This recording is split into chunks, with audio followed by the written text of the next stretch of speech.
All right, 3, 2, 1. What's going on, guys? And welcome back to Footy with an Edge. We're here for what might be one of the most reckless takes I've ever heard. And I'm not even sure I agree with one over the other a lot more, but we'll find out by the end of the show, because this should have been a fairly normal conversation, right? Earlier, like yesterday, I dropped a tweet in Discord from Matchday Central where I said Chelsea's medical department advised Enzo Maresca to sub Cole Palmer, and he didn't do it. And the ownership were concerned because if the right offer came in, they might want to sell him. And, 120 million player, boyhood United fan, right? Some people are getting excited, and I'm looking at you, Shant. Shant kept saying, oh, watch this space. We're going to go get him. He's a United fan, blah, blah, blah. And then Nelson enters the chat, right? And he says, not that it's unrealistic or that it won't happen. He said Cole Palmer is actually terrible. Not overrated, not mid, terrible. And then he goes on to say Xavi Simons, Justin Cliver, Charles de Ketelaere, Morgan Gibbs-White, and Ryan Cherky are better than Cole Palmer, okay? And Nelson, I'm coming at you with we're going through every single one of those players, okay? Yeah. And Discord absolutely lost its mind. Like, I was calling for a welfare check for Nelson. Mods were getting tagged. People were typing in all caps. And nobody was talking about Chelsea ownership strategy or whether this might happen. It was just about whether Nelson's lost the plot.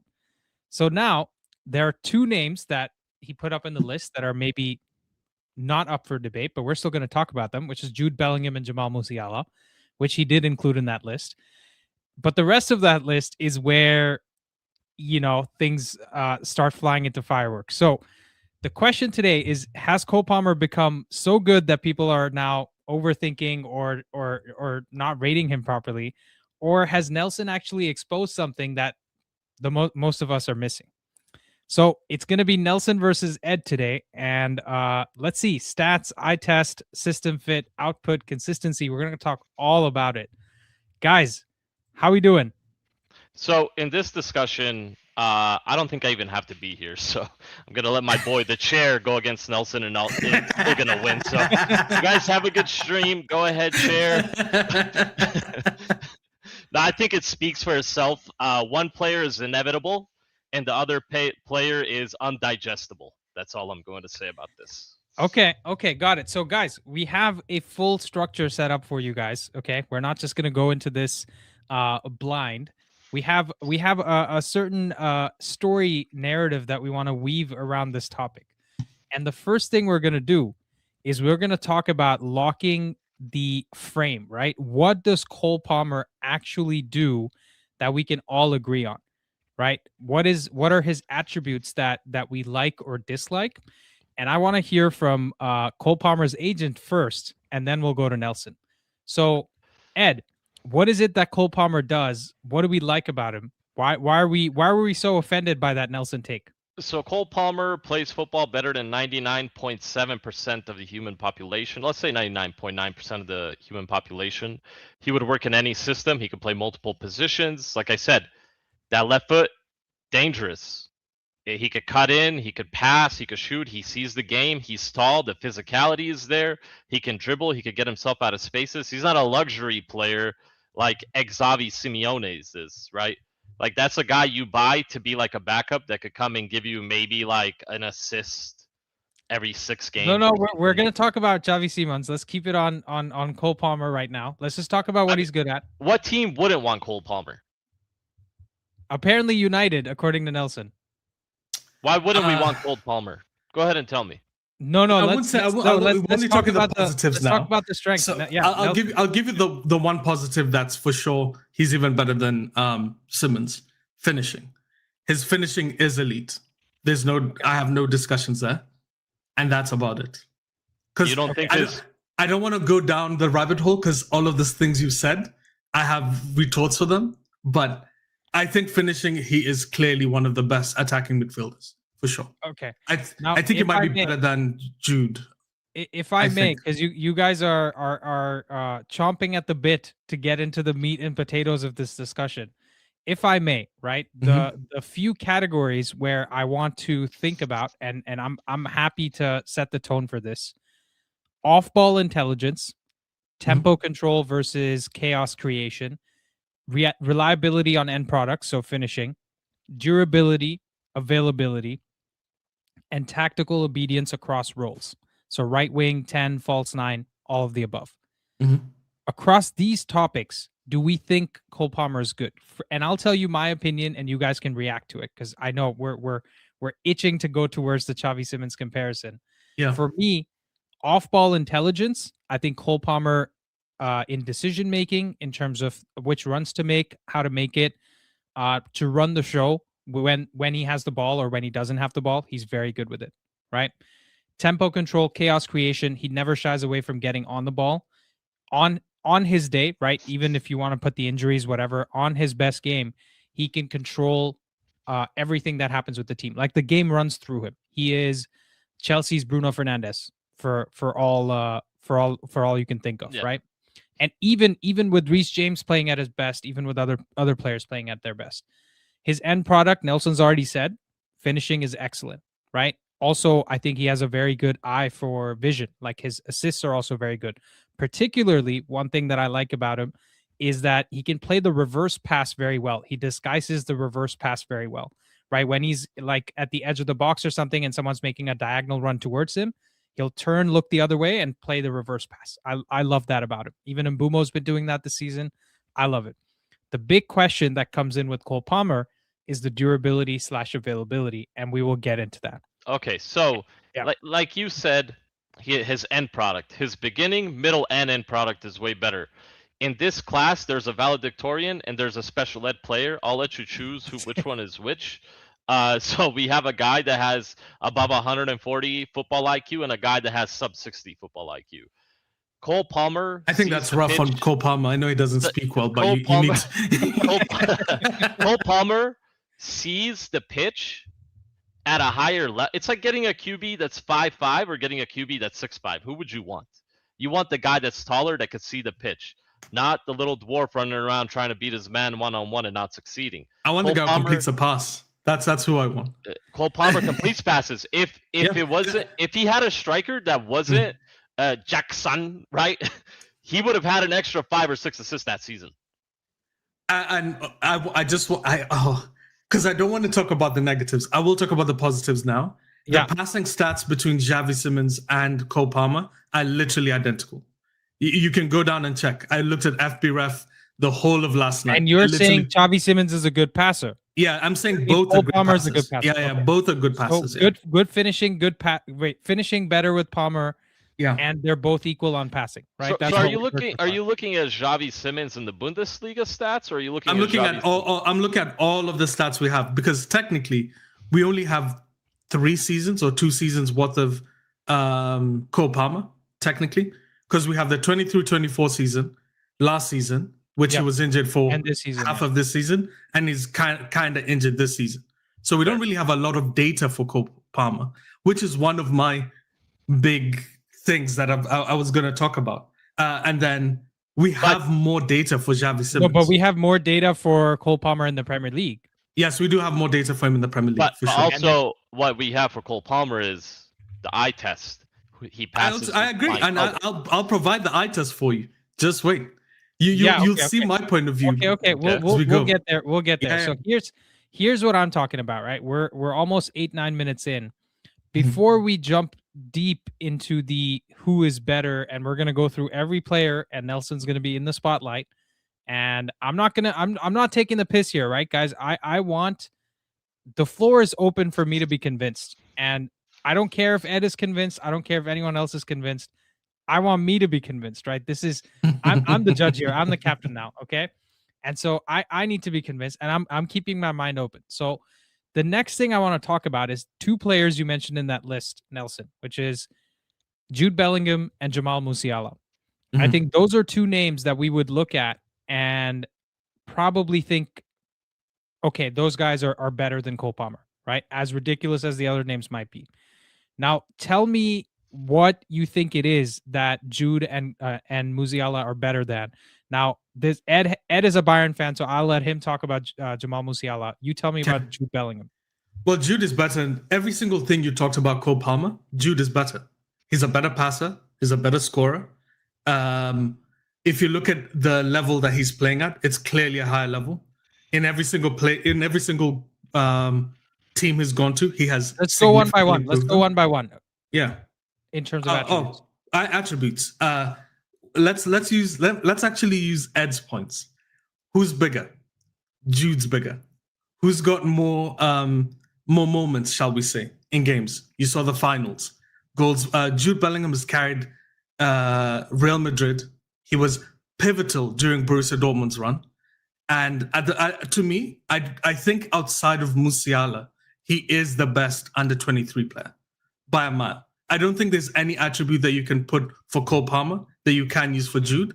And specifically, Jude's defensive stats is what's impressive. He's played CDM, CM, and CAM, all three at an extremely high level. That's a reason why, to me, Jude shouldn't even be discussed with Cole Palmer, to me. Yeah, okay.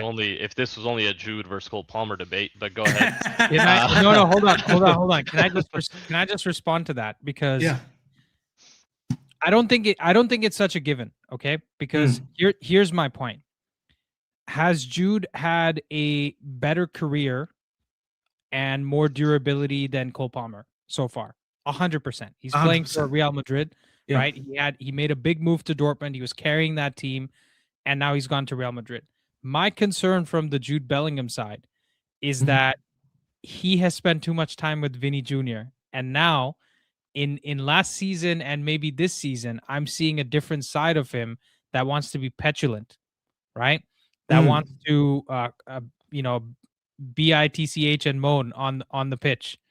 Okay. And I think that alone takes away some of his points. Because do I agree that Jude Bellingham is the more complete player than Cole Palmer? I agree, but I actually think Cole Palmer's decision making is better than Jude Bellingham's, and I'm not messing about that. I think Jude Bellingham at times tries to play hero ball a lot more than I've seen Cole Palmer do. And so in that aspect, I would actually say, and listen, that doesn't necessarily translate to him being the better player, because there are certain physical attributes that you just can't take away from Jude Bellingham, right? He's the Hullet gang type of player. If you play FIFA, right, he can do everything.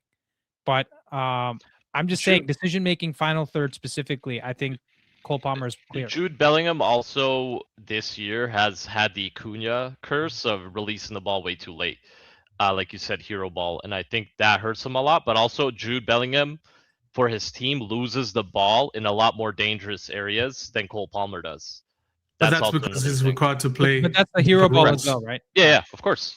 And also, let's and be clear, he costs 200 million right now, right? That's what he's worth. That's what he's worth. Yeah, that's what I think. Who Palmer or Bellingham? Bellingham. Oh yeah. He's worth double of what Cole Palmer's worth. Well, if you look at him, because if you watch Real Madrid this season, I've only watched some of. It's been really boring for me. Like Xabi Alonso has lost all excitement in that team. There's no creativity in that team right now. They're not playing well together. He has played central mid, attacking mid, DM, striker, right mid, left mid, DM twice, central mid. And that's, by the way, back-to-back games. In 5 games straight, he played central mid, attacking mid, DM, attacking mid, forward, left mid, attacking mid, central mid. It's this idea of Jude is so good that I have to play him, but you don't know. If you go down to scroll down to the matches for this season, you'll see what I mean. Last 5 matches, or you want to go match logs? Match logs, and then you can go this season. And just look at the positions. Look at those last 5 games. Look at how many different positions he played. It's insane. Look at that. That's ridiculous. How are you supposed to get consistency when a guy's doing all of those changes? No, but he is getting consistency though. I just look at his stats, right? You look at his his stats are good though. Yeah. No, that's what I'm saying. He is getting it. But listen, would you argue that Cole Palmer's stats wouldn't look extremely souped up in that Madrid team playing against bums every week in the La Liga? He would never play. What, you don't think he plays over Rodrigo? No, I don't think he plays over any of them. Because think about it. Rodrigo isn't even playing. If you look at Rodrigo's not playing. It's Goulet plays, right? Yeah, exactly. I don't think he actually plays because Goulet. One of the things that you also need to remember, the central midfield is meant to be super defensive, and if you look at Cole Palmer's stats, horribly defensive. He doesn't defend. No, he's not. But he's not a defensive player. He's a right winger or an attacking midfielder. Whereas Jude can play in multiple positions, right? So I hear you, but I'm telling you, what did I say? I said decision making wise, I've seen Cole Palmer be clear of Jude Bellingham. And here's the other thing, Nelson. I actually think this is a hot take on a show that's already pretty hot. I think Cole Palmer has more chances of playing for the England national team during the World Cup than Jude Bellingham. I don't think so. For this year, yes. Tuchel doesn't like Bellingham, bro. I would actually like to know why, because he did choose him. He didn't select him for the last squad, though. No, he's going to be in the squad. No, he's going to be in the squad. I'm just saying because I think the balance of the midfield and the hero ball that we're talking about, Tuchel doesn't like that one bit, right? And the crazy thing for me is, by the way, when you said he's under 23, I had to look it up myself. He seems like he's been playing forever. Yeah. He's still 22. He has been playing forever, I hear you. It's crazy. Okay. That's a nice little Jude Bellingham argument. I think Jude Bellingham is better. Now let's go to Jamal Musiala, because I think Ed is about to like me less after this section than he did before. Let's go. Jamal Musiala is probably the best attacking midfielder in that age group in the world. And I'm talking for any team. If you give me one more name that's even close to Jamal, because he shits on Wirtz, and Wirtz just went for 150. No, we're not talking about bums here. He's not a bum, though. I'm just saying, I don't think Wirtz is a bum. I'm just saying Jamal Musiala, he has it all. The only thing with him is his finishing that he has to work on. If Jamal Musiala plays another 2-3 years at the level he was playing at before he got injured, and he gets that finishing down, he's going to be unplayable for anybody. And I think he has all the tools. He has the pace. He has the vision. He has the dribbling. He has the work ethic. He has the mentality that he wants to win, right? That's a lot of things players aren't looking at. Jude Bellingham has the same thing. He hates losing. That's why he's being and moaning all the time, like when stuff doesn't go right. Like, you want players like that. Cole Palmer doesn't really have that. Cole Palmer is more of a a wind-up Ed, I'm gonna stop you there, because here's the thing. I'll give Mousiala his flowers. I'll say I haven't seen a single player that can dribble like a winger and play in the midfield. Right? He reminds me. You remember Moussa Dembele, Tottenham player? Yeah. How he could just dribble through the whole midfield, but he was more built like a tank. Yeah, he was big. Musiala is built like a winger, but the way he can dribble, he's actually like Messi levels sometimes when I watch him, right? In terms of his close control and dribbling. And that is so far an elite above anybody else I've seen, age group, position-wise, whatever you want to say, that it covers up for any negatives you want to bring up against him. So I will give that to you. Where I have question marks is he has been playing in the Bundesliga his entire professional career, right? And he's been doing well in the Champions League. What we haven't seen is him transition to a league like the Premier League and do what he's doing there. Now, I think if you made that same case for Jude Bellingham, anybody here would agree that Jude Bellingham could work in the Premier League, right? The way he plays, the physicality that he has, he would work. But Musiala, he's getting those injuries he's getting in the Bundesliga. In the Premier League, he would be smashed to pieces. Like, Tarkowski would have a meal of him, right? Whereas Cole Palmer, we have seen in the Premier League boss the league. Like, we were looking at this guy. He scored a hat-trick against us and won the game 4-3. Like, that was... But he's also getting injured. So where are you going with this? I can't wait for us to discuss that. Oh. No, hold on. My point is that Musiala is looking injury-prone, like severely injury-prone in the Bundesliga. I think he would look even more so. Well, when a 6'6" keeper slides out at you at your ankle, it's kind of hard not to get injured, you know, when it studs up and he crumbles. Listen, I'm not blaming him for the injuries. Right? I would never blame any player for their injuries. My point is just that, could he do what he's doing? Would he look as good as he does in the Bundesliga in the Premier League? Can I help, Ed? He can. He was the best player at academy level at Chelsea. He was better than Cole Palmer. He was better than all of these kids. Musiala has been so good for so long. Don't use the academy as an example. No. The only reason I say that is that's the whole point of why Cole Palmer was heralded as so good. And when he transferred over to Chelsea, we saw it.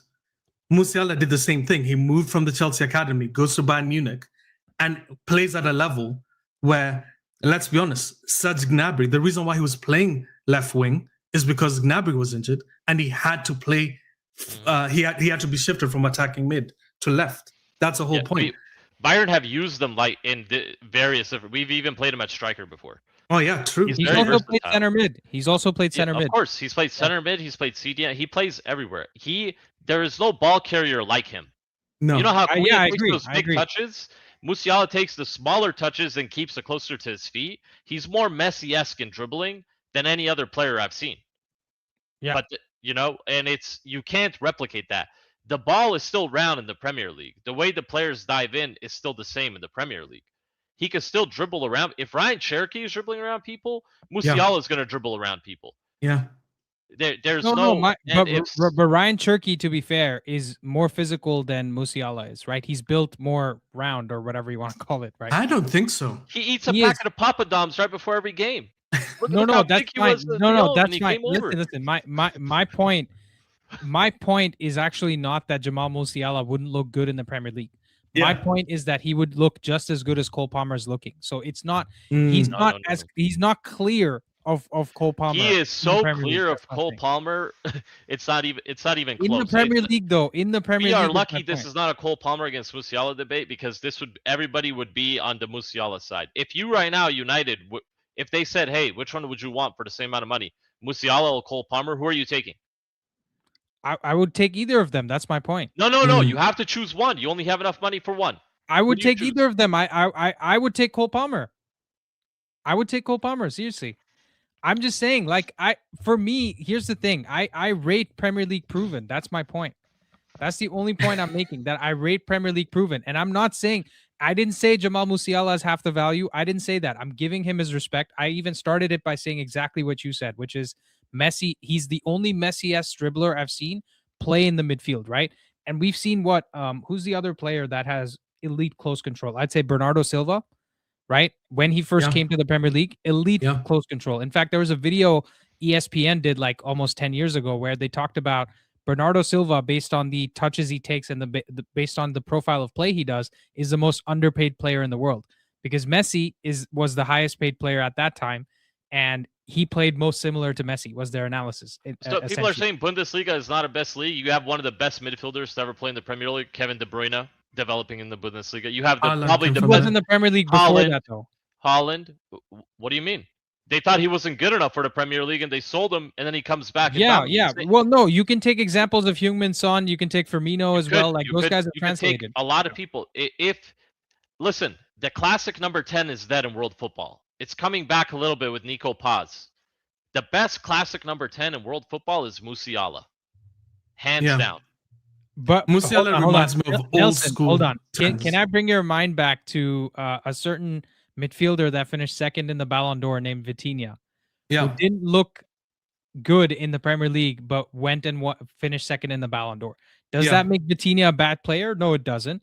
But it does. No. It means that in the Premier League, he may not look as good. So isn't that the same point I'm making about Musiala versus Palmer? In fact, I'm giving Musiala a lot more credit than what Vitinha looked like in the Premier League. The reason why I disagree with that is Musiala definitely translates because he does understand this league a lot more. Let's remember, the only reason he left wasn't because Chelsea didn't want him to leave. It was because of Brexit. That was it. That was the only reason he left. He wanted to be at Chelsea. He wanted to play for them. Chelsea already had a plan for him to go into the first team. This is all recorded. We're not, obviously we're talking about things that definitely happened. But when I look at Musiala's, everything about Musiala, the work rate. Okay, let me just be clear. Musiala for me is clear of everyone. Musiala's number one for me, and then it's Jude. Then if you want to put Cole or whoever else you want in that English area. Sure. But the reason why I think Musiala is so much better is, for someone who's technically gifted as he is, the amount of work he puts in. he doesn't stop running. He does like he'd be the easiest guy to pick from outer leagues and come into the Prem, and you have no problem. He would be the best player in the Prem immediately once he joins. It'd be insane. You'd wonder why the hell no one's bought him yet. Like that's how I think it translates. And I'm gonna go a step further. As a Bayern fan, we kind of got lucky he got injured because Liverpool were about to buy him instead of Wirtz. Oh. They were going for Mousiala and he was gonna come. So, and then now he signed a new contract till 2029. We're good, but he would have came to the Premier League. He would look a million times better than Wirtz because Wirtz is a connector type of player that should never have gone for that level of money, right? No. He's a solid player. He's a baller. The way he moves on the ball, his gait, he looks very fleet-footed. You know, like he looks like he can move the ball very quickly and all that. But that's not a player you pay 120 million for. Jamal Musiala, I agree. The only point I'm making is I rate Palmer as highly as Musiala in the Premier League, and that's where you guys disagree. So that's fair. Yeah. I hear you. You can't rate them. You can't. I hear you. I hear you. Let's move to the meat and potatoes of why we were here. Sounds like I made the video about the wrong topic. This should have been Musiala versus Cole Palmer. But, so okay, guys, the next thing we need to talk about is Xavi Simons. Okay, Nelson, you're under the spotlight, bro. You made some wild shouts, and Xavi Simons and Justin Kluivert were the ones that stuck out to me the most. So go on. Can I just declare the Kluivert thing was just me trolling? Kluivert is definitely nowhere near. Kluivert was third on your list. You put Jude after you put Kluivert. Because I just wanted to rile people up, but to be fair, I don't think Kluivert is anywhere near that. I think the list for me is still Musiala.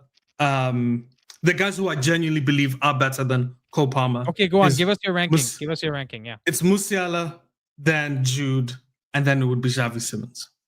And no, you named Charles de Ketelaere. And then Charles de Ketelaere. Yeah. Charles is still there. Okay. Again, Gibbs White. No, that was just me trolling. Morgan Rogers. Where's Morgan Rogers on the list? No, Morgan Rogers. No, I didn't put Morgan Rogers in there. Though.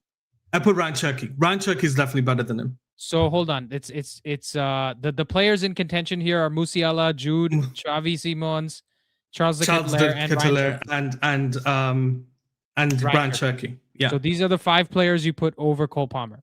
Correct. We already talked about the first 2, and that's fair enough. Like that's not me going home being like, you guys are crazy. I hear you on that. Right? Yeah. That's a good take. Now you want to discuss the ones that Let's you're talk like, about Xavi Simons. Xavi Simons. Okay. So it's interesting. We were talking about some. Can we roll back to the in one of your talking points, you had said that tactical flexibility is the thing that you think Cole Palmer's good at. Yeah. I wholeheartely disagree. Cole Palmer so he doesn't play like 5-6 positions. He's not. No, he plays 2. He plays 3 positions in my opinion. Which ones? I think he plays the right wing.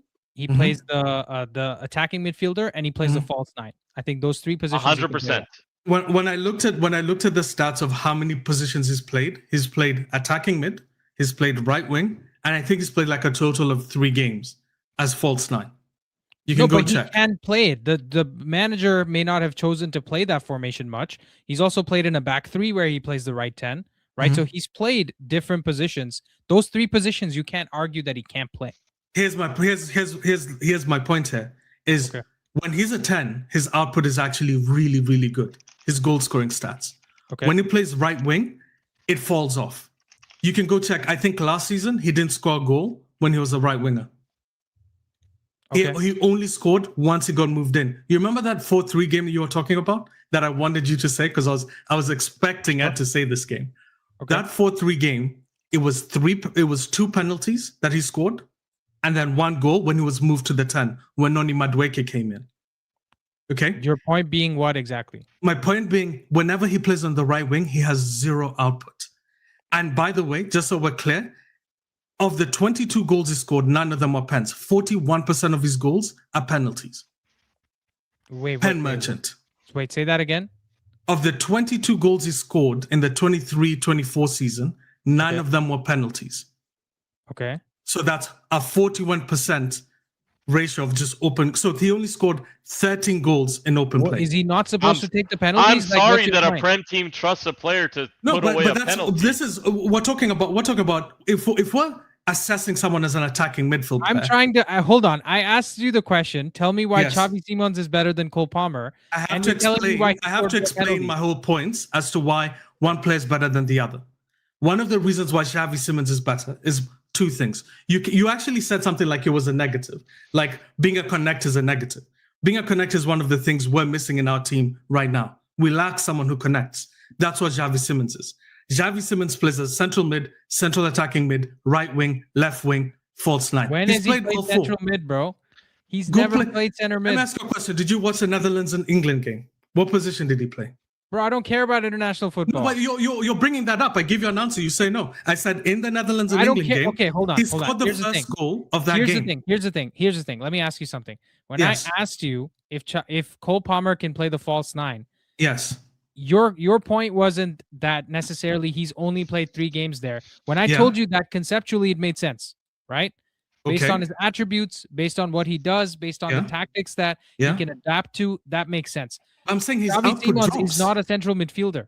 But he plays central midfield. He played central midfield when he was at PSV. He played central midfield when he was at Leipzig. We've got a German Bundesliga merchant here. He's played central mid multiple times. Why is his stock risen? Is it because of the Bundesliga stint or is it because of the PSV stint? No, it's because of in every single league he's played. He was good at Paris. He was good at PSV. He was good at the Bundesliga. He was so good at Paris they didn't want to keep him for like. No, because Pochettino left. His stock rose because there was nobody else left for Tottenham to sign because Eze chose Arsenal, and they just threw it at the dartboard and said it's Xavi Simons. Get the perm in here.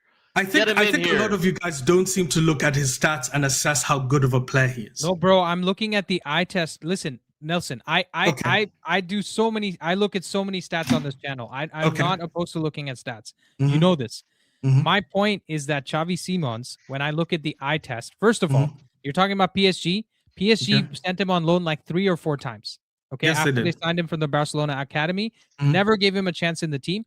I don't want to hear about this Vitinha. No, they did play him. What are you talking about? He played in the PSG team. For how long? He played in the last season. Like, was it 3 or 4 games, and then he left. Yeah, okay, 3. So they're not looking at him as a serious player. Is that fair? You understand? He was 16. No, not when he was 16. Yes? Hold on. Not when he was 16. Before he went permanently to RB Leipzig, they had plenty of opportunities. How old is Xavi Simons? How old do you think Xavi Simons is? No, he's young. But hold on, let me look at his age. Go check when he moved to RB Leipzig. He was 18 when he moved. 18 or 19. Wasn't that the loan move though? And then he moved permanently later? Yeah, but that was still talking about an 18-year-old. We're not talking about let me make my case. Lee Kang in over Xavi Simons, by the way. Kang in Lee?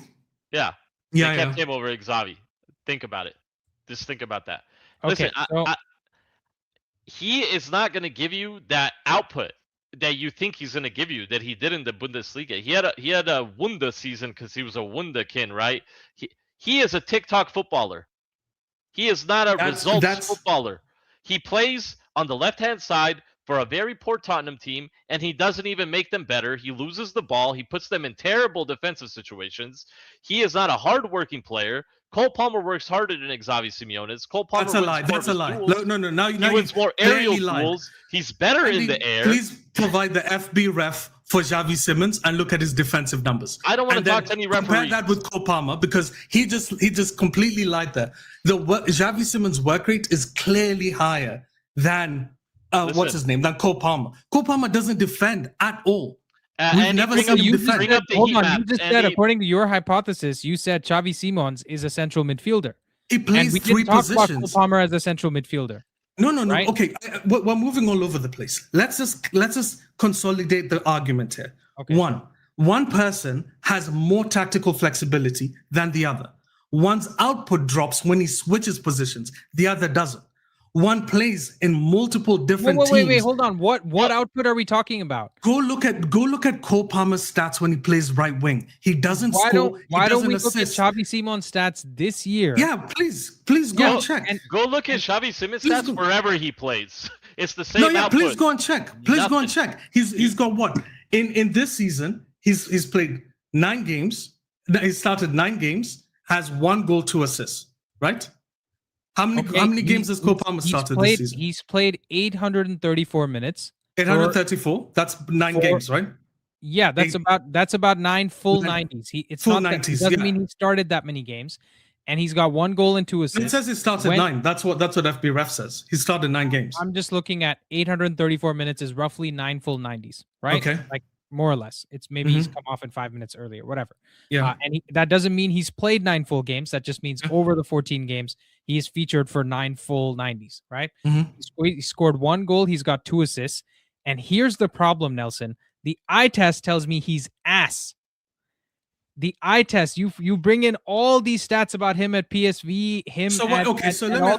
What's your eye test looking at?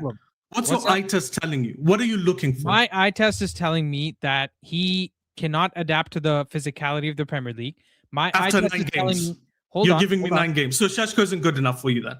I just want this clarified right now. But Šeško doesn't look like he doesn't handle the physicality of the Premier League. My eye test, because you're bringing up subjectivity. My eye test tells me then Šeško is going to be the worst striker we've had since Højlund. And that's which is in a really good list. But I don't want subjectivity. I want objectivity. What do you mean, dude? Okay, eye test. I'm not just giving you my subjective thing. Here, I'll tell you. I'll give you more detail, right? I think his passing seems to be not on the level of the Premier League that's required. I don't think his decision making looks on the level that is required by the Premier League. These are things that don't have stats. So how else you want me to describe? What do you mean you don't have stats? You can check decision making on his passing, bro. Listen, don't tell me he has higher pass success rate because he can. I want to hear what all of you say. I want to hear decisive, nor is he incisive. He can't do it. He is a luxury footballer that's there to play 1-2s with whoever's willing to play 1-2s with him, who seems like nobody on that team is, because that team is shocking right now. But he's not built for the Premier League. If you give him 3 years and you give Šeško 3 years, it's a totally different player. Xavi Simons will not adapt to the Premier League. You know why? Because he can't adapt to the Premier League. Can we have certain bases here, and then we can continue from here? Because I think all of you have come in with biases, which is fair. Because you hear Xavi Simons is bad or Xavi Simons is my eye test. I don't hear. I don't know what eye test Andy's using, because when I look at the guy, he dribbles past players all the time. He's constantly double or triple teamed. He plays for a Frank team that is completely defensive, that has no attacking output. And yet he's one of the few players. Him and Mohamed Kudus are the only 2 players who take people on. Better than Xavi Simons, bro. Kudus is better than Xavi Simons. Let's forget about Cole Palmer. Kudus is better than Xavi Simons. We're talking about attacking midfielders here. And Kudus is an attacking midfielder. Kudus is an attacking midfielder, True. bro. Okay, so if we're putting this conversation, I think Kudus is a really good player. Don't get me wrong. I actually did like Kudus. I wanted Kudus for us. I didn't understand why we didn't go for him. So did I. Brother. But okay, Lucas Bergvall you do guys notice I haven't actually finished my points. Every time I try to talk, I get shut up, which is the same thing that happened last time. Let's clarify. You've spoken about so many different topics that I have to state all of them. Yeah, go for it. You said he doesn't pass well. He has literally the same progressive passing stats as your boy Cole Palmer. They literally have the exact same. If you're saying he's bad passing, then at the same time say Cole Palmer's a bad passer. You don't want to say that because you know Cole Palmer's a decent passer. The problem you're also having is that, or you want me to wait till you're done? No, okay. One more thing. Enzo Maresca is an attacking coach. Yes. Okay. Are we all in agreement there? And Thomas Frank is a more defensive coach. So he'll look at players who have extreme defensive stats, like a Brennan Johnson, even though he's just moved him. He'd rather play that guy over Xavi Simons. But every time Xavi Simons does come on, you do see offensive output. You see the change. Okay, remind me to come back to the passing thing. But the second thing you said there, I want to get to that first, because for me, Cole Palmer played under Pochettino his best season. Agreed? Yeah. That Chelsea team was garbage. That was a garbage Chelsea team. I don't care about the players. I think Caicedo wasn't there yet. Caicedo wasn't there yet. Yeah, whatever. The first season that you go back to where he was like a pen merchant or whatever is what you said. Okay. That was a garbage Chelsea team that had only one Maverick player carrying them through that whole season. He was the player that everybody was fearing to watch. We hadn't seen a season like that from somebody that got sold by another Premier League team, like he wasn't, like they were selling him for parts. They sold him for 40 million, and that was the season that made him the 100 million plus player, whatever, which is part of your argument, Nelson, that he's only had that one season, right? Mm-hmm. This Chelsea team, this Tottenham team remind me a lot in terms of the parts they have of that Chelsea team. And honestly, I don't rate Pochettino that highly as a coach either. And I actually think Thomas Frank doesn't have the right pieces to play the football that he played. So it was a wrong hire from Tottenham's side. Wait, did you just say Caicedo wasn't in that team and he was there? I don't remember. Caicedo played. Enzo was there. Conor Gallagher was there. It was I'm going to be honest with you. That team is better than the team they have now. I'm going to be honest with you. You know why? Because if you look at they had Thiago Silva still. Thiago Silva was still there. They had Colwill, who a lot of people rate Colwill. They had Raheem Sterling starting. And then that was a big issue, was that Pochettino wanted more players who had more experience. And then Bluco said no. That team was better. And remember, but at the end of the season... Where did they finish? They finished 4th or 7th. I think they finished 7th that season, did they? They finished 6th. Yeah, and listen, that was what, 3 seasons ago or 2 seasons ago? 2 seasons ago. Now we would agree, Nelson, that this season is one of the most competitive Premier Leagues we've ever seen. Like every season, it's getting more and more difficult. Like Brentford have never been this good, right? Relative to the rest of the league.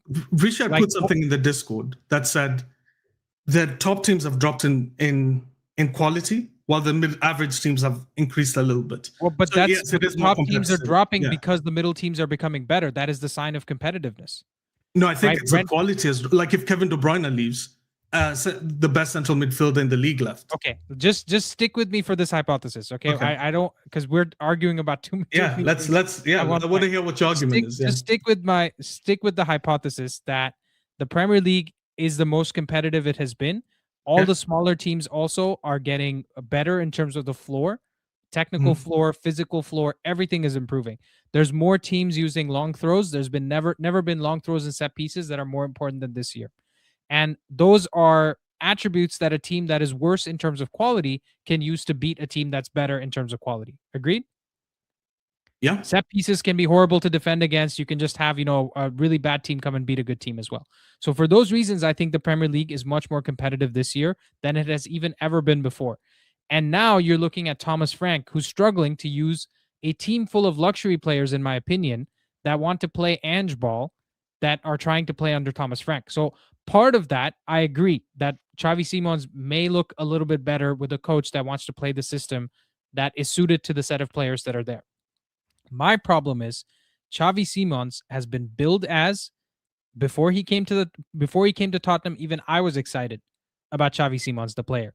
Just like I was excited about Christopher Nkunku, the player, when he was at Leipzig, right? Actually, I would say Nkunku at Leipzig looked better than Simons looked at Leipzig, right? In terms of how he was carrying that team. He was Bundesliga team of the season for like 3 years in a row or something. He was crazy. Like Ed can tell me about that. And Nkunku looked insane in the Bundesliga. Scoring a lot of goals. Also, Xavi did look really good last year in Leipzig. Even against Bayern, he played really well against us, but I'm not seeing that same thing in the Premier League. My biggest difference is, I know you have all the stats. I was the last half sub in because Sean got injured in the warm-up. I know. Yeah. But Cole Palmer has done it in the Premier League already. It already has happened. We're debating here whether Xavi Simons can replicate what Cole Palmer did, and he does not have the skill set to replicate that. Now, mind you, Xavi Simons won't play in a false nine, right? He's more going to be, like you said, that creative player. But even in that position, he's not even in the top 10 in the Prem in that position right now. You don't think he's top 10 in the Prem, attacking mids? No, the connector role. I think Mount is better than Xavi Simons right now. Yes. Days, you guys. I'm serious. You know what I've realized? I've just noticed something. Andy's the guy who looked at Frank Lampard's stats and went, "This guy must be better than Gerrard or must be better than Iniesta." No. Don't put words in my mouth. Just because you don't like one of my takes. No. Let me tell you why. What exactly is Mount better than him at? Because I've seen enough of Mount to tactical instructions, right? I think his finishing is better than Xavi Simons.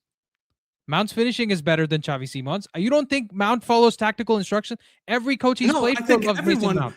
I think most every top level player follows tactical instructions. Bro, Xavi Simons, like there was one point, didn't they boo him off the pitch? Like there's been times when this season, Xavi Simons, I'm telling you, Xavi Simons looks like the deer in headlights playing in the Premier League. And it's part of the same problem that Wirtz has. Do I think he's going to get better at it? Absolutely. I'm not saying he's a crap player. My point is that there's no discussion where Cole Palmer is anywhere near Xavi Simons. Like Cole Palmer is clear of Xavi Simons. Let me explain something that maybe you guys can first understand my point of view. You had initially stated whether someone's a chaos merchant or a control merchant. A chaos merchant is like Bruno, right? And then a control merchant is like Pedri. Yeah, Pedri, yeah. Xavi Simons is more Pedri. Cole Palmer is more Bruno. And that's why I think a lot of people see Cole Palmer and they go, this is exactly what I'm looking for. Someone who can just do something and score. But when you look at the connections, look at how well he improves. Every single team he plays for, by the way, Ed actually stated something. Last season, Xavi was good, but there was a specific reason. Dani Olmo left as well, who was one of the best players the previous season, in the 23-24 season. When Olmo left, Xavi was the one left to create. All of you guys who were rating Šeško, the guy who made Šeško look good was Xavi. The one goal that everyone talks about, that Šeško goes around? Who gives the Trivela pass? It's Xavi to Šeško. A lot of the things that people are saying, who passed the ball to Šeško to score, or who passed the ball, or who created the connections, it was all Xavi at that Leipzig team. So one of the reasons why whenever I'm kind of confused is, I agree they're two totally different players. If we were playing FM, this is like a shadow striker. To me, Cole Palmer's a shadow striker, and Xavi Simons is more like an attacking midfield support. The two different roles who offer two different things. One's supposed to be bringing in more players in, while the other guy is finishing the chances. And that's why, if you look at every single thing I'm talking about, just go check Cole Palmer. Because one of the things I think you guys are struggling to understand about what I'm saying is, when he switches from center attacking to the right side, his entire output, his assists drop, his goals drop. Unless he's taking a pen, he doesn't score. And if he doesn't score, Cole Palmer doesn't impact that team the same way as Xavi Simons would. For all the English fans here who definitely watch England match the Netherlands, the guy who scored the first goal in that Euros, who was he? It was Xavi Simons with the screamer. And Xavi Simons was the only player in that game holding them on. Cole Palmer wasn't even there. Cole Palmer is not wasn't rated by Gareth Southgate. And I want to see how it works when it comes to this tournament too. Nelson, let me ask you a simple question, right? Yes.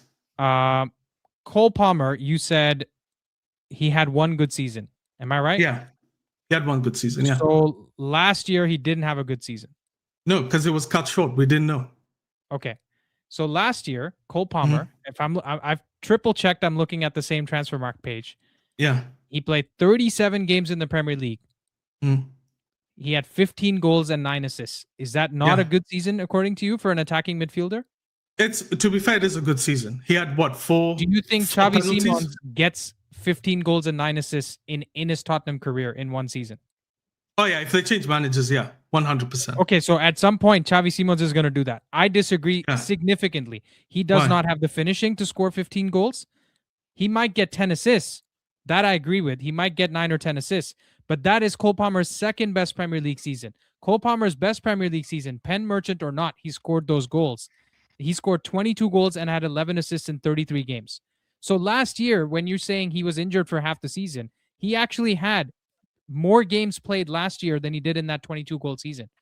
22-goal season, he played 33 games. Last year, he played 37 games. And these weren't off-the-bench 30-minute games either. He played 3,200 minutes last year in the Premier League. And the season where we're talking about 22 goals and 11 assists, he played 2,600 minutes. So I've got a question. Why do you think if you had stated that you thought that the next season he had a better team, but even if we argue he had a worse team, doesn't matter. Okay. Why did his production level drop that much? Because other people picked up the slack.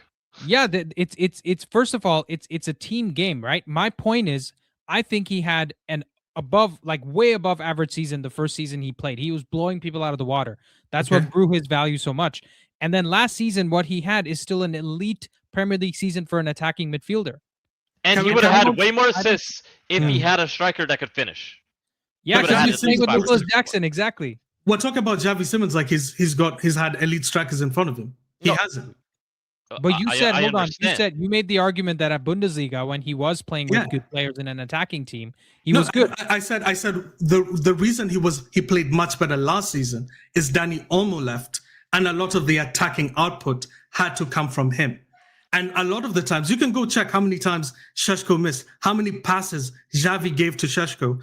And someone had said initially in the chat, one of the reasons why they don't like Šeško is his control. The number of times Šeško gets the ball and he doesn't control it well, and a defender recovers in time is one of the reasons. And I agree with you about Cole Palmer. Nico Jackson did the exact same things. So to me, whether creative players will create a lot of chances, and eventually, with a better striker, the assist numbers go up.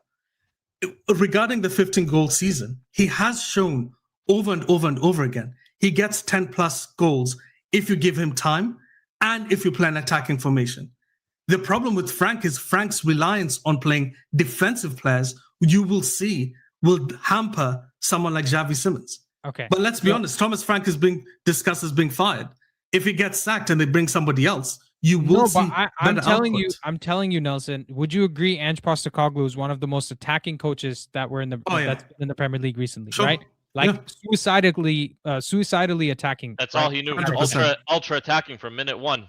Yeah, and no matter what. I don't think Xavi Simons can beat the 24 goal season that Cole Palmer got last year. Forget about the 33 goal contributions that he had the season before. I don't think Xavi Simons could do that under Ange Postecoglou. And I'll tell you why, because that's not to say Xavi Simons is a bad player, because I think we're going from arguing about whether Cole Palmer is better than, if Xavi Simons is better than Cole Palmer, to the other end, which Nelson is maybe feeling, that we don't rate Xavi Simons at all. The point isn't that we don't rate him at all. The point very specifically is that he's nowhere near Cole Palmer in terms of quality. So the part that I'm struggling to understand, 27 goal assists at PSV, fair, lower league. Then 19 at Leipzig the first season, 16 the next season, but he had more goals in the second season. What I'm struggling to understand is what exactly it's either. I'm really struggling here to get your points here. I want to touch on where you said when Cole Palmer goes from the right wing to more central, to which is where Xavi Simons plays. Cole Palmer outperforms him there. He's not as good on the right wing. Xavi Simons is never on the right wing. So when you put them in the same exact position, you're getting a lot more output and throughput from Cole Palmer than you are. That being said, 9 games, not enough. Not enough to even have stats to compare to. But if, in my eyes, right, in my opinion, if you give them the same amount of games in that same central number 10, or even in the false 9, Cole Palmer will come out with significantly better numbers than Xavi Simons. Now, that's not saying... This topic started with us talking about number 10s. So I don't want to hear necessarily the defensive output or the central midfield contribution. Sure. We're talking about the creative contributions. He was purchased from Leipzig as a number 10. I do hear you. He played CDM for PSV. Donny van de Beek looked like a world-class player in the Dutch league, right? Which is why I didn't call it. I didn't want to. That's why I'm worried about Keith Smith and all these Donnies that we keep getting linked to. That I'm like, bro, I want you to go to somewhere else, prove yourself, and then come here. But anyways, my last thing with Cole Palmer that I really want to hone in on. Xavi Simons does not win a Club World Cup final against PSG by himself. But that's not his game though. Even though he does score a lot of even with assists, goals, like you want to say he's more of a connector, impact on the game. I'm not talking about goals and assists purely, Nelson. I want to go beyond that, right? Okay. This is not just looking at goals and assists. Yeah. My eye test tells me that his decision-making isn't as good as Cole Palmer's. I was comparing him to Jude Bellingham. You would agree Xavi Simons is nowhere close to Jude Bellingham. No. Decision-making wise, Cole Palmer is elite. If you look at him like, I don't know how you want to say, like if you look at him at an NFL combine, right? Cole Palmer gets picked last. Maybe Xavi Simons is like picked ahead of him just because he has more pace, right? Yeah. Cole Palmer does not fit the physical attributes of an elite player. What he does is he's just naturally good at it. He reminds me of Rooney a lot, whereas Rooney was fast and physical and all that. But Rooney, when he was 18, 16, whatever, you just knew this kid like was born to play football. And that's what I see when I see Cole Palmer. And one more thing. That with Xavi Simons. Cole Palmer is so good when somebody is right on him, on his back shoulder or right behind him. And you could tell when Xavi Simons plays, if somebody is on him right away, he panics. He does a lot of panicking right now. You're saying right now? Okay. Yeah, right now. He does a lot of panicking in the Premier League, especially with the footsteps. And every time he's broken to space, not every time, but most of the time when he's broken into that space, which he does because he does beat his man, he gets caught up to. But the difference is Cole Palmer uses his body, and he's lanky, and he's way quicker to get the shot off. Xavi Simons looks like he has to think about it too much before he does it. The reason why it's hard for me to assess Xavi Simons this season is because the data of him has been so little. The first few games he played as a left winger. And then he moved him slowly to the attacking mid. So as a left winger, I agree. The fullbacks we have in this league are way quicker, significantly quicker. So, and that's also one of the reasons why I think Cole Palmer struggles when he plays right wing. But when he plays in the attacking mid, because he can collect pockets of space, that's where you get to see the best of Cole Palmer. In the same view, I think if you start seeing Xavi Simons be playing as an attacking mid more often, you're going to start seeing more goals and assists. Against Brentford, he played well. He had a goal and an assist against Brentford. One of the things I think, the things that I disagree on is specific. Who are we talking about? Xavi Simons. Wasn't it a 0-0 draw? Didn't he score? No, 2-0. Tottenham versus Brentford. I think that was his goal, was it not? Am I tripping? Yeah, that was his goal. Yeah, the one goal was in the Brentford game. No, you're talking about the second one, aren't you? Oh, yeah, but I thought you were talking about the recent game, because the recent game that happened 2 days ago, it was a 0-0 draw. Match week. They also played them on December 6th. On December 6th, they scored two. Yeah, that's what I'm talking about. Yeah. So, but what I'm referencing is specifically how he plays. And the problem is Frank just isn't playing him in that specific way. That's the issue. It's one of those things of he'll get a different coach and then all of a sudden he'll start playing well and everyone goes, oh wait, Xavi Simons is actually a decent player. I think Xavi Simons would do well for us personally. Let me. Okay, we got a few super chats from Tabi. Let me just go through this. Tabi said the first super chat was, I can never look at Nelson the same way after this. His take is as bad as someone saying global warming is fake and the earth is flat. Horrible. Wow. To be fair to Nelson, I'll tell you this. Yesterday, somebody was asking, how the hell is Nelson going to debate this point? I think he could actually go to a flat earther debate and argue that the earth is flat, even though he doesn't believe it. So to his argumentative skills, I would give him 10 out of 10. And I think he's done fantastically well in this debate so far. I'm telling you guys, my rating is a 10 for Nelson and 10 for Ed as well. I think this has been fantastic. I'm like a 5, I think. No, people are saying it's I'm 2v1. I'm defending a guy that's Prem proven. The Prem proven argument is hard to debate against. I can't really debate that. People are putting what's it called? People are saying it's me versus Nelson and Ed is no, of course. Which is fair. But I can also say that Xavi's best position doesn't exist in Thomas Frank's system at the same time. No, yeah, it just doesn't. To be honest, he doesn't play like when the first season when Leipzig were playing the 4-2-2-2, the 4-2-2-2, that system was nuts. Because just how Dani Olmo and Xavi Simons, literally how we play, 2 attacking mids. And that's one of the reasons why I think Xavi Simons is a great attacking midfielder. And that's where I baited him, because if you put Cole Palmer in that same position, he destroys him, blows him out the water, and it's not even close. 99 out of 100 managers would pick Cole Palmer, and the other one is blind. Now, and also another thing, the guys, I've been hearing about youth. The guy's a year younger than Cole Palmer. The thing is this, he's been so good for so long that people have been Like, what? No, I no, thought hold on, Andy at hold on, first hold on, thought- hold Go on. I'll get to the mental side of things as well because I have some comments to make there. Okay. But Tabi has 2 more super chats. I Oh, want to yeah, read out. sorry. He Yeah, said go that on. team. He says that team was not better, which is the Chelsea 23-24 team, I guess. The whole Yeah. narrative was how Caicedo and Enzo couldn't play together, leading to gaping holes in the midfield. Ask any Chelsea fan, regardless of personnel, that team was ass. Yeah, they weren't a fan of that team or how Pochettino was playing them. Like that was Yeah, clear. maybe how he played them then. Yeah.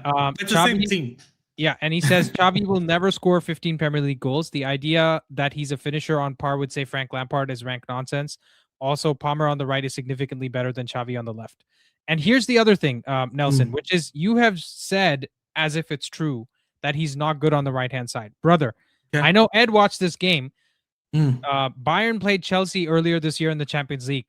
3-1 game. Chelsea were ass to the point where Maresca, I don't even know what he was trying to achieve with that. That game, I analyzed that game on this channel because I was still trying to make some Chelsea content. That's how I kind of, in my earlier days, that's how I kind of came up as well. So with Cole Palmer, just go watch the goal that he scored against Bayern, right? In that game. Chelsea had no shot in that whole game. Like they had no chance to win that game. But when Palmer did that, you can see how uncomfortable Vincent Kompany got, how uncomfortable every Bayern fan got, because I think it was 1 or 2-0 at the time, and then he scored that goal, because it was one shot, one goal, the decision-making from midfield all the way to the final third, perfect. I don't see, when I say in my mind's eye, like we can make certain projections about certain players, right? You see like how we were able to agree that Jude Bellingham in the Premier League would work, right? That's a projection we can stand behind. I'm just looking at Xavi Simons. The way that Cole Palmer has worked in the Premier League, I never see him hitting the heights. He can probably do 70% of what Cole Palmer's done, which is like, I don't know, Not even 7 goals, 9 assists, something like that. That's probably his best season. And whereas Cole Palmer's height was his very first season, that's why I don't think it's even close. I'll say another thing about Xavi Simons. I think his career has hampered significantly by being a social media star. He had 2 million followers when he was like 15, right? So he's been in his head more than on the pitch, more than practicing, things like that, compared to Cole Palmer, who had the complete opposite upbringing. Nobody knew him. Even when Chelsea signed him, we were like, who the F is this guy, right? Even when he played for Man City, like a couple of games here and there the season before he joined Chelsea, I was like, who the heck is this guy, right? I have no idea who he looks lanky. He doesn't look like he's built for the Premier League. For me, Xavi Simons' decision-making is nowhere near. Like it's honestly like comparing Dorgu to Nuno Mensch for me. Like that's how it seems in a way, because Cole Palmer, every decision he makes, he knows what he needs to do before he does it. Whereas Xavi Simons seems like he's second guessing. But I think it's also because you've only seen fewer games of Xavi Simons over the number of games you've seen of Cole Palmer. No, I've seen him plenty in Bundesliga. I've seen him in the Bundesliga, and Ed watches Bundesliga regularly. Yeah, but that's when you say decision making, I actually think Xavi Simons' decision making is actually one of his strong suits.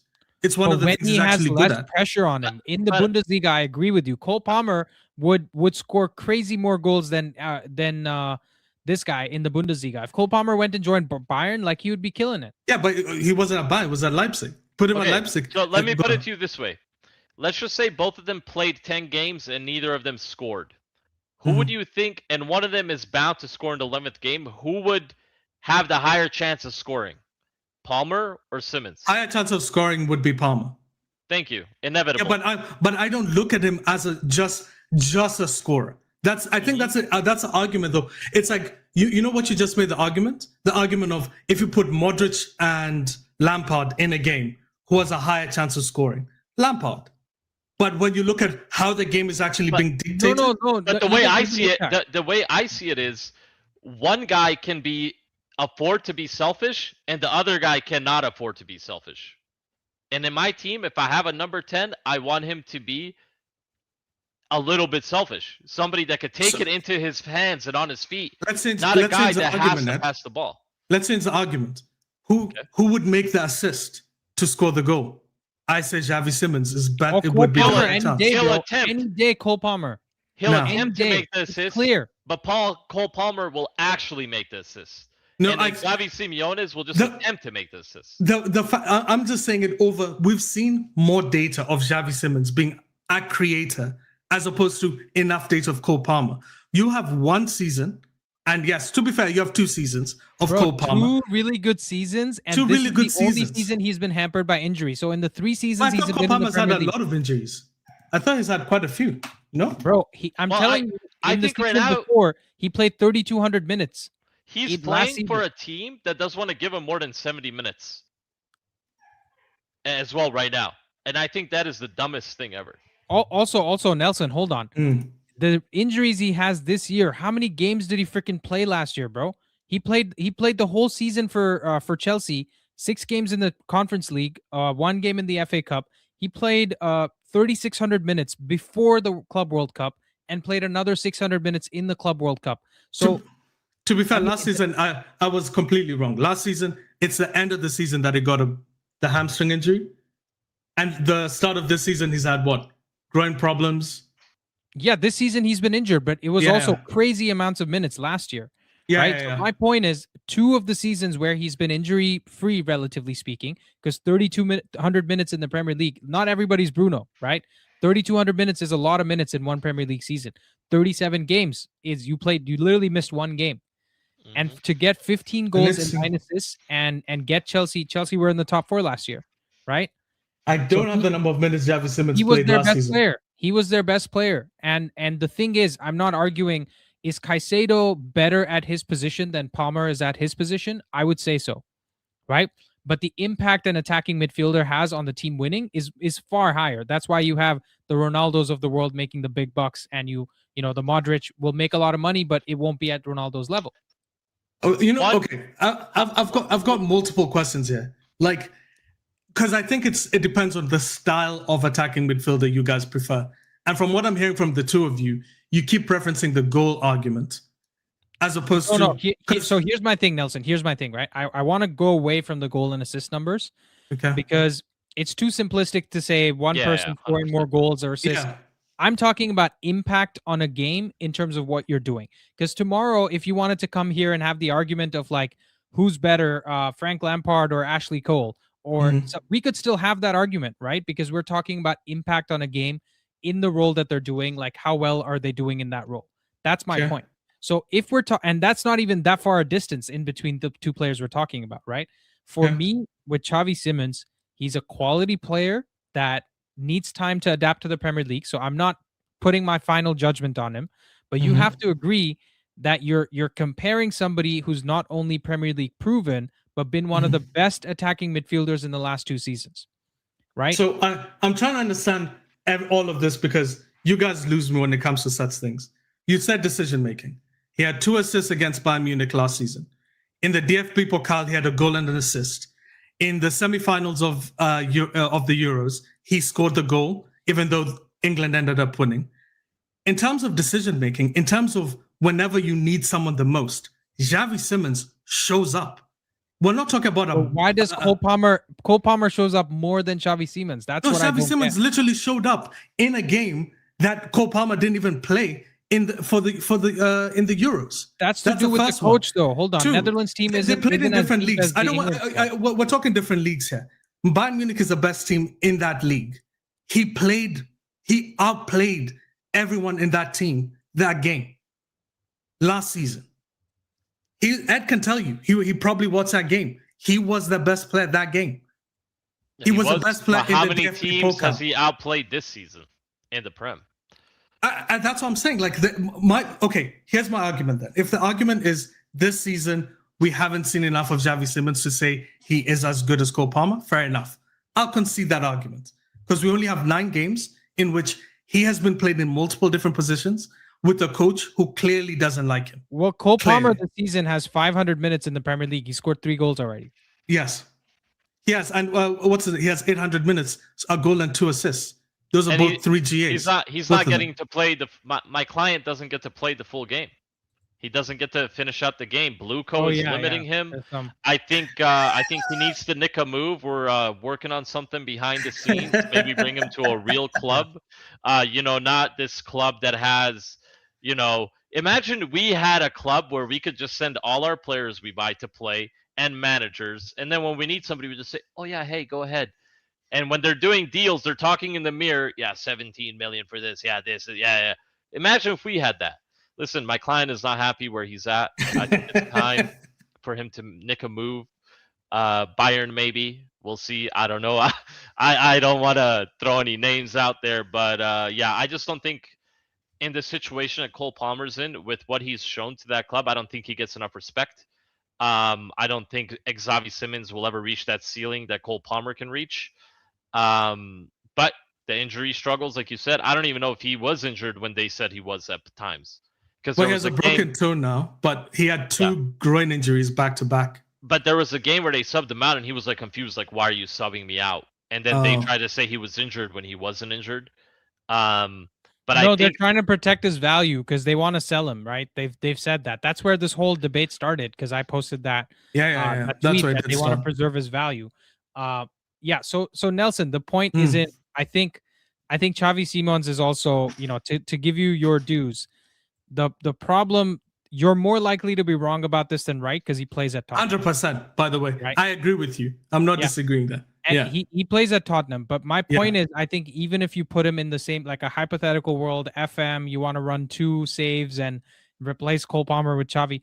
I'm telling you that Cole Palmer, in terms of what I've seen, in terms of the things that don't really come onto the stat sheet, right? Because listen, how well you can hold on to the ball or hold on to the defender while you're receiving the ball, lay off the ball at the right millisecond. Those things can't be tracked by stats, right? You can just look at things like that. You need the eye test for that.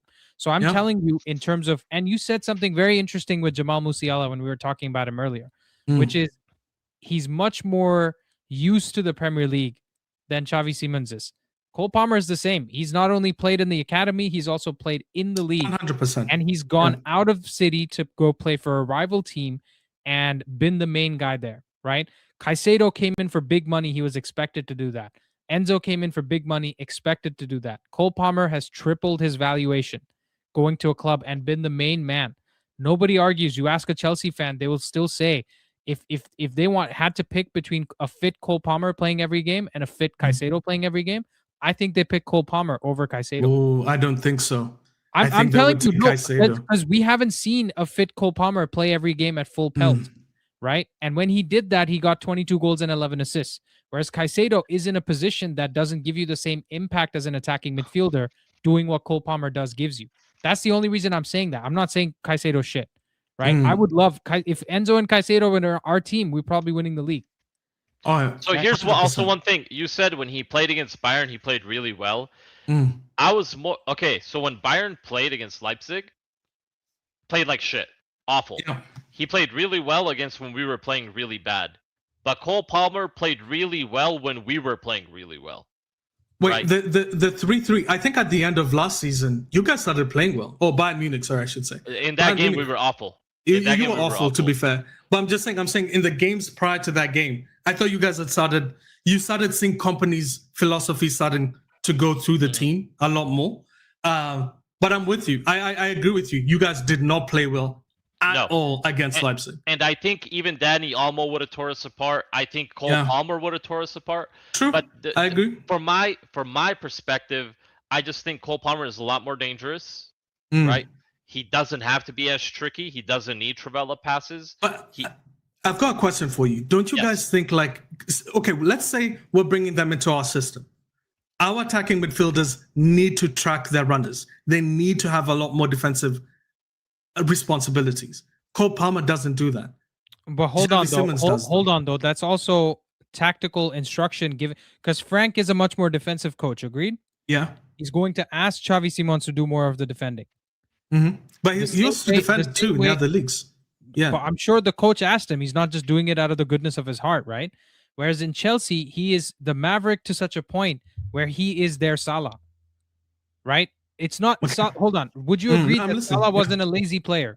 Salah's not a lazy player, right? No. Klopp, towards the end of Klopp's era, stopped asking him to defend. Actually, in the beginning, he was very good at the pressing. Yeah, he used to press defending a lot. He used to help out Trent a lot more. So 100%. Even that Jamie Carragher argument about him selling his right backs down the whatever the shop. It was bullshit. Yeah. Yeah. So he's not a lazy player. It's about tactical instruction. I'd say the same thing about Cole Palmer because in our team, Mbeumo doesn't need to be a right back. What Mbeumo needs to do is be a positionally smart player so he can be in the right places to be a body that stops the team from doing something. Right? Same with Cunha. Cunha doesn't need to be a defensive player. Now, Cunha has the benefit of being really physical and he can win his duels, so sometimes he does that.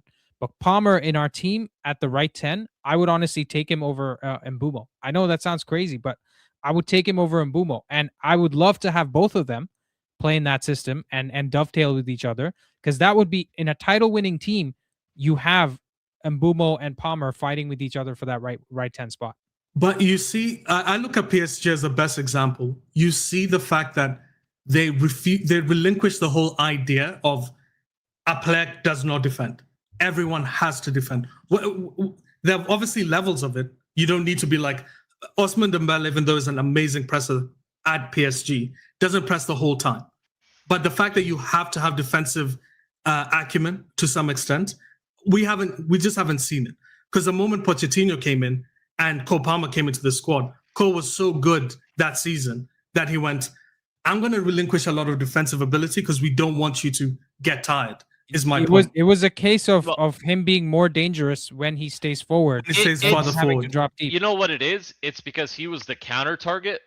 Instantly, they wanted the first ball to be out to him every time because he makes the best decisions. Xavi Simons will never be a counter target for any team. It's too small. Exactly. And he doesn't, quite frankly, he should be a lot quicker with his feet than he is right now. He's very lethargic right now at Tottenham. To be fair, I agree with that. That part I can't disagree. At Leipzig, he does look a lot more lethargic. At Leipzig, he was shifty. I mean, brother, he was small and he would drop the shoulder and he would keep his balance. Here, no. And he every time so the camera pans dribble. to him, he looks really slow on the dribble. I don't know what it is. But every time the camera pans to his face, he's looking worried. Have you guys ever seen that meme where it's a Chiellini and Dybala, and Chiellini's going like with his tongue, and then Dybala's like worried? Yeah, that's what I feel like Xavi Simons is feeling right now. I'll tell you what I've seen as well with my eye test is that the same drop off that Wirtz has experienced from the Bundesliga to the Premier League has happened for Xavi Simons. Right, Xavi Simons. Ignore it. And so Xavi Simons for me has had the same drop off that Wirtz has had, and you would agree that Wirtz looked better than Xavi Simons in the Bundesliga. Yeah. Well, at Bayer Leverkusen, let's be honest, Wirtz was looking really good. The whole team was. Ronaldo was looking they're good. At the same level as RB Leipzig in terms of competing with Bayern in that league. Right, so we're not comparing a Bayern player to a insert club here. So but he had a better striker though. Victor Boniface is definitely a better striker than the strikers. He's fallen off though massively. Boniface was good in his first year. The one thing with that Leverkusen team, there's one player that held that whole team together. Granit Xhaka. For sure. Without him, that team doesn't also even get Grimaldo, by the way. Grimaldo was a big. No. Xhaka was everything. Grimaldo is also a luxury player. People don't realize how slow Grimaldo is. He is so slow. He is so slow for what he is. He's also small. Yes. And I don't know. There was other people on that team that played way better, like Nathan Tella. Nathan Tella was amazing. Nobody talked about him. Tapsoba was amazing. Tapsoba was so good. But Tapsoba was all the back line was led by Granit Xhaka. As the CDM. And everything ticked through him. There wasn't a ball that went forward that they didn't let him touch first, right? So you have a player like that now at Sunderland, who is making Sunderland a tough team to play against, right? So you cannot bring these guys that had their El Capitano leading the whole team, and when you take them out, that team turned to shit. Look what happened to ETH. Golly, I don't even want to talk about that, right? But Xavi Simons needs to show me something this season by the end of the season. I will give him a full season. If he does this slow feet movement that I don't know where it came from, it's not an instruction, just becomes slow out of nowhere. He needs to change this. If he can change it, he'll be able to compete in the Premier League. If he doesn't change it, he'll have a full season this season, right? Yeah. Say that. For sure. if he doesn't step into that role of what he needs to step in for that team, it's going to be Nelson. I don't think you're ever going to be able to mention his name again. No. I know. And by the way, that's why I said, like, when it comes to the Prem, at this point in time, if we're only discussing Prem, Cole is clear. If we're only discussing the Prem at this point, once we get to the end of the season, we can at least assess how it looks for sure. And I mean, listen, it's very tough for Nelson to defend him, and I applaud him for trying to. And I wish I could say a couple more positive things, but I'm Cole Palmer's agent, baby. I know, you know, because I think Xavi Simons spends a lot of time at the hair salon outside the training pitch, while Cole Palmer probably spends his time kicking the ball at a wall. I think that's also a big difference. I think if we brought in more Dutch guys, like I think if Vinny was here, you would hear a lot more because he's obviously seen him at PSV and stuff. But to me, Xavi Simons, I followed him since Barcelona. I know where the hate started. It's because his agent is Mino Raiola, and Mino tried to get. He's the reason why he left Barca to PSG. You know where I think a lot of hate started? Everybody thought he was going to be a TikTok footballer, and then he turned out to like be a lot more than that. And then people were confused. Why is he actually good? Why is he good? Yeah. And then it's like now it's like, well, we brought him on the biggest stage. Yeah. In league football, let's just say, like in the leagues, and he's not looking like that, like he was in these other leagues. Yeah. And I really would love to have a Bundesliga, Premier League discussion like this, a debate, because I would be on the back foot like you are, and I'd love to do that because I do have some sort of thing, but I still think he needs to show a lot more. Because you're talking about, Benjamin Šeško, listen, Benjamin Šeško's held the ball up great in the Premier League. He's held it up better than a lot of the strikers that we're seeing, right? And I think once he gets into his rhythm, we're going to see the real Benjamin Šeško when he gets that confidence to be shooting and doing all that kind of thing. And you can tell Ben can become that top-level Prem player. It's just we've seen him in 13 games. We've seen Xavi in 9 games. Yeah, I've seen a lot more from Šeško in 13 games than I've seen Xavi. I know different positions, correct, but I'm just saying making the transition into, like, to be fair, and this is we don't like hyping up Liverpool guys, so we wouldn't really talk about it. But Wirtz has slowly, I don't know if you guys have been watching him, he's been slowly getting better and better. Like it's not yet there, but you can see that quality that he was showing is slowly getting there. He's getting quicker in the dribble. The best player with the first touch into a half space in real football, mark my words, is that kid. And that's what I was telling people. They're like, oh, he's so shy. I'm like, just wait. If he flips it around and he starts playing like he can play, and also that manager is fucking shocking. I'm sorry. Yeah, I would never want to play for him. He's also got very good agility. You can see when he receives the ball, right? If you guys are NBA fans at all, like if you remember peak Derrick Rose, the way he could just like freaking move on the ball, you were just scared. Like he could drop like an elite athlete on their ass just by his like semi-hesitation or whatever. I see Wirtz, and he has a lot of electricity. His first 4 steps are good. His top speed is really bad. It's bad, yeah. And that's where he's not in the Bundesliga. You're not getting somebody running behind you at 100 miles an hour. In the Prem, you are. So once he realizes that, where he's going to need to shift a little more, it's going to take him a season as well. That kid is going to be a problem for everybody, and I really hope they do sell him. I hope me too. And I hope they sell him out of the Premier League. I want him to go back, come to Bayern. You know what I'm saying? But he's going to be a problem for a lot of teams going forward, and he'll be a bigger problem than Cherky. Mark my words. Ooh. Mark my words. The problem with that, though, is that Cherky's always going to be playing at a better club. Yeah, he's going to be at a better club. He will be at a better club, but he also has mares in him. There's Cherky games. If you've ever watched Lyon, there's games you're like, who is this guy? Is this his fatter, younger twin brother? Right? Because he will step into that. No, but the thing with Cherky is that I can appreciate is he does have really good dribbling and close control, right? Not at the level of Mousiala still, because Mousiala has pace along with those things. Yeah. Whereas he doesn't really have the pace. And there are games in the skill set he adds to Man City is the exact thing they need him to unlock, which is against low block teams where you need to pull people out of position, commit 3 or 4 around him, and then he creates space for Haaland. Those are things he does really well, which is why, by the way, I think Mousiala would look insane in the Premier League. Well, I was just saying he'd be on the same level as Cole Palmer, in my opinion. Here's the thing. Cherokee, his job could have been done by Phil Foden as well. No, Phil Foden No. doesn't have the dribbling. He doesn't have the dribbling. Wait, do you rate Phil Foden? Me? Yeah. I think he's can I curse? No. Oh, he's that's a problem. I think he's an F boy, and I think he has a lot more off the field problems than they're letting it come out. Yeah. As a footballer, I rate him. Okay. Right. I don't rate him as high as Cole Palmer. I don't rate him as high as Jamal Musiala.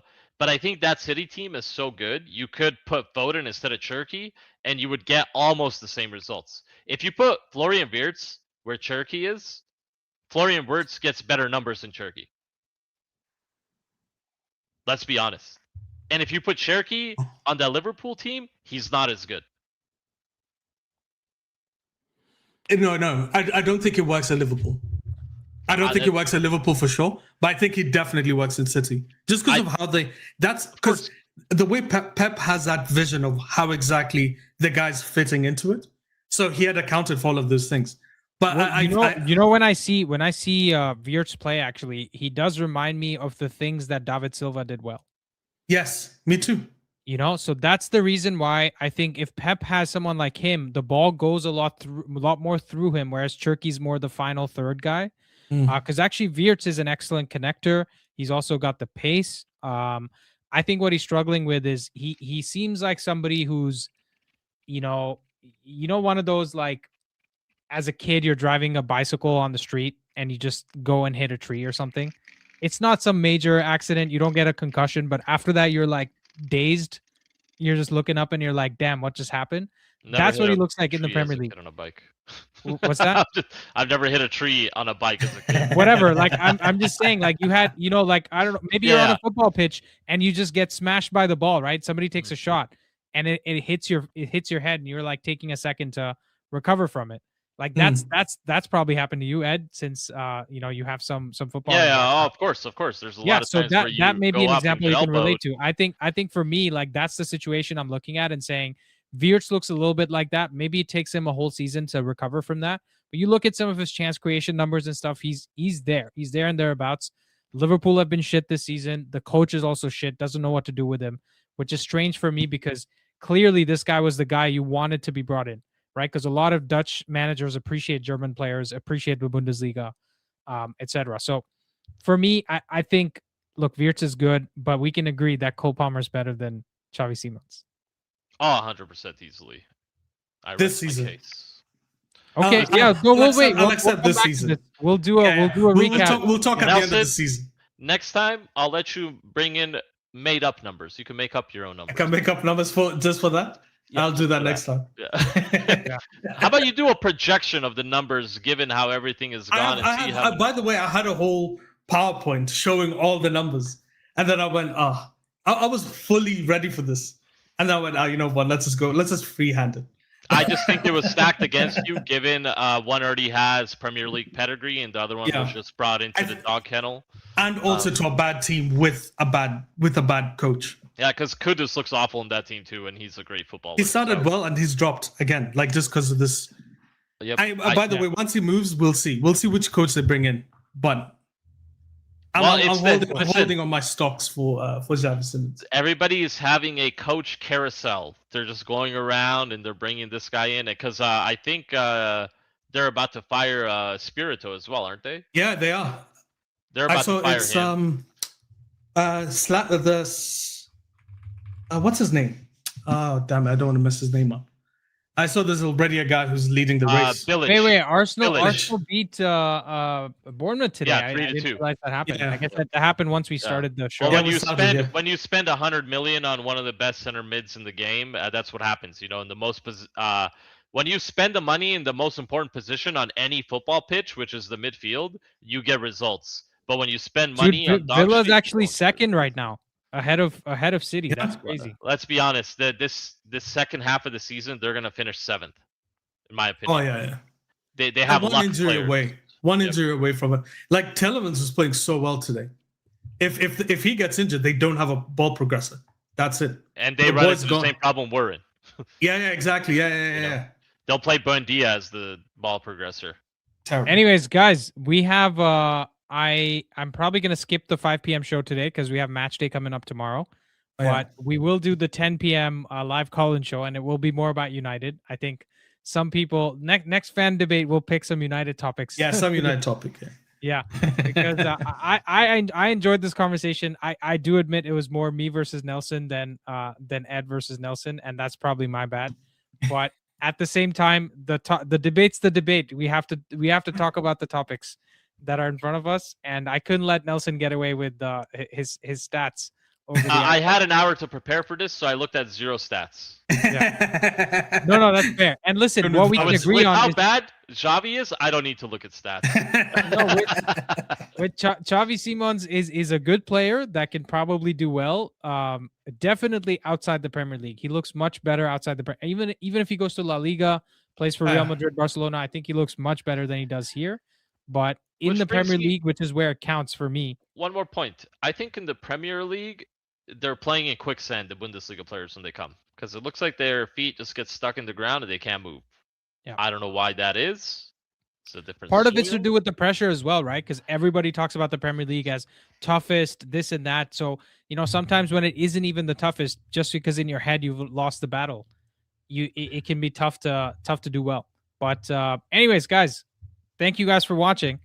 And we'll see you again at 10 p.m. Eastern time today, which is whatever, 6.5 hours from now. And hopefully you guys enjoyed this debate. Let us know in the comments down below, if you have any feedback, what you want to see for the next time, because we're trying to add this as a rotation option for some shows. I personally enjoy it a lot, but I'm also here debating it. I'm on screen. Maybe you guys that are watching have a different opinion, so please let us know. And we're trying to improve it, but give it a chance, right? Give it a chance. Maybe there is a world in which this is. I think the topics have to be a little closer to each other. A lot more closer would be, I think, a lot easier. You brought this upon yourself, from what I understand. No, because I think these are two different. To me, I think they're two different players, and that's genuinely how I see them. I don't see them as just because they're playing the same position doesn't mean they're the same player. Yeah. Well, we'll think about a closer topic, also United related. Maybe we can go historically, right? Historically might make more sense because you can't really, with the current team, I don't really see where that comes in. Maybe Euro versus Heaven, but then I think most people have made up their mind. Yeah, most people made up their mind. So anyways, guys, thank you for watching. Like I said, we'll see you at 10.